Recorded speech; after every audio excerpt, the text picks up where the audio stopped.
let's start off. How do you identify? Pansexual. I guess lesbian. Gay. Straight. I'm super gay!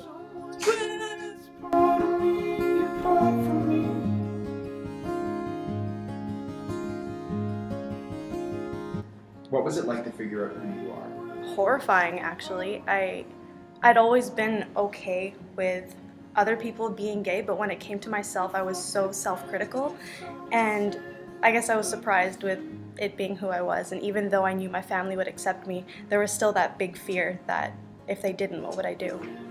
Scary, I guess. Very confusing and frustrating, and I was in denial for about a few years of it, I would say. How did having a GSA in school, whether you could attend or not, help you through?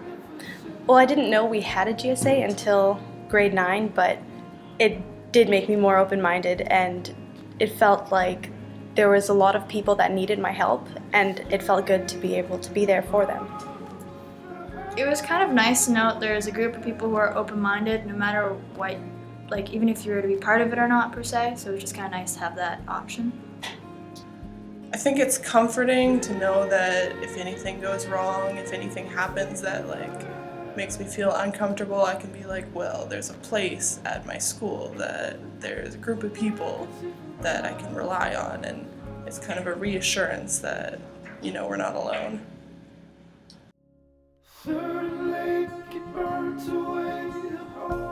Bullying started in grade 3 and really hard there. I always struggled with, the prescription for girls was to look very different than I look, to have long hair, to not play football, to dress differently, and to care about different things, boys, music, whatever.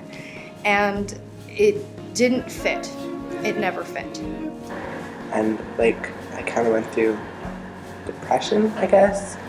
It wasn't until university when I found that there were words for how I felt that I actually felt normal, like I belonged somewhere. And this from grade 3 and grade 5, and even though when you're younger you don't really know what it means, it's really hard. So.